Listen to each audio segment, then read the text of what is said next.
The trick about being the family lightweight is learning to keep your mouth shut and your eyes open. I let people talk. I let them tell on themselves.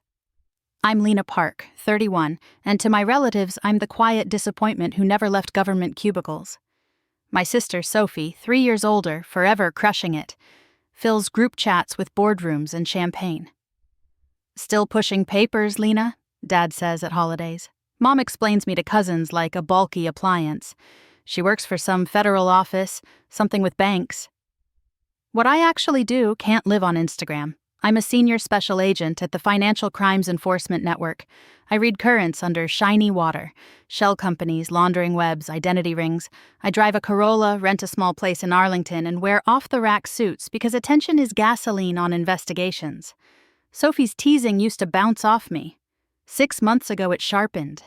She bought an SUV, then a parade of handbags, then started diversifying my portfolio with a voice that tasted like sugar and iron. I clocked the spending, but I was buried in a crypto Ponzi case, so I filed my worry next to sleep. On a Tuesday, Mom texted, "Family dinner Sunday. Your father has an announcement." Bethesda smelled like sesame oil and starch that night. The good china gleamed. Sophie arrived in a Mercedes and a camel coat, narrating her latest win. Dad cleared his throat. "We're updating our estate plan," he said.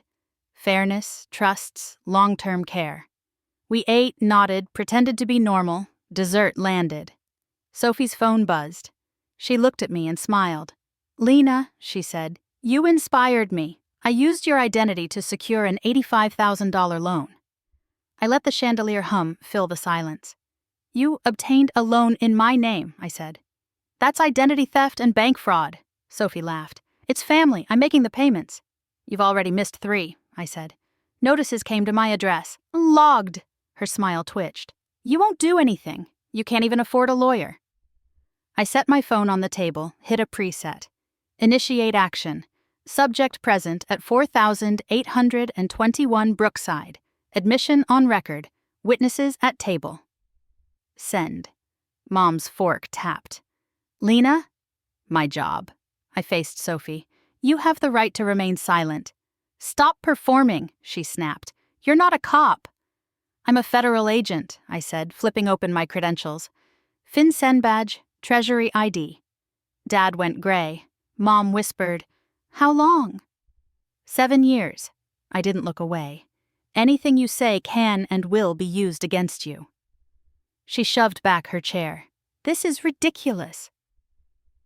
Headlights washed the windows, tires on gravel, a knock, windbreakers and clipped voices. The lead stepped in, compact, alert. "Agent Park, I'm Supervisory Special Agent Ava Rios, Financial Crimes Task Force." "Subject Sophie Park, seated," I said. "Voluntary admissions recorded." Rios nodded. "Sophie Park, you're under arrest for identity theft, bank fraud, and wire fraud." Cuffs clicked. Sophie writhed, repeating the word family until it thinned to static. Rios lowered her voice to me. "Conflict noted. You'll need to recuse. We'll take statements." "Understood." My voice stayed steady while the floor pitched.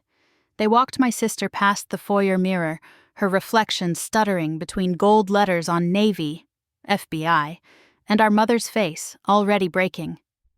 Outside, red and blue combed the boxwoods. At the table, chairs gaped like missing teeth. The room exhaled, and certainty went with it.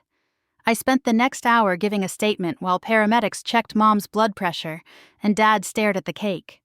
When Rios asked to search the guest room Sophie used, my parents consented. In the closet, agents found a locked tin. Inside, photocopied licenses, social security cards, loan packets in 6 names. Family.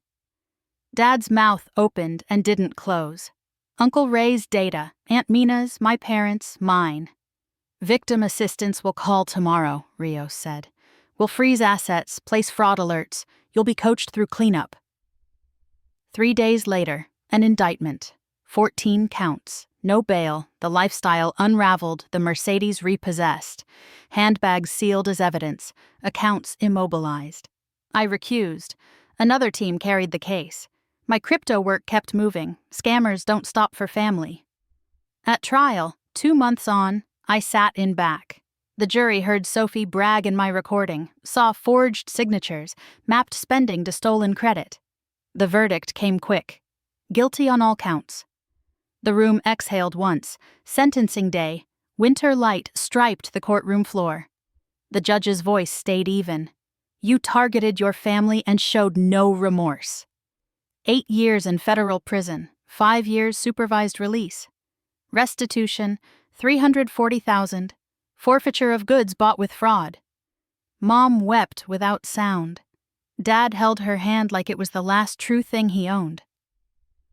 Outside, I stood with Rios in a thin sun. You did the hard, right thing, she said. I did my job, I answered. Quiet doesn't mean powerless. It means I see. That night, I drove the Corolla home, past the mirror in my hallway, and met my eyes. I've been underestimated my whole life. I let them. It makes the truth easier to reveal.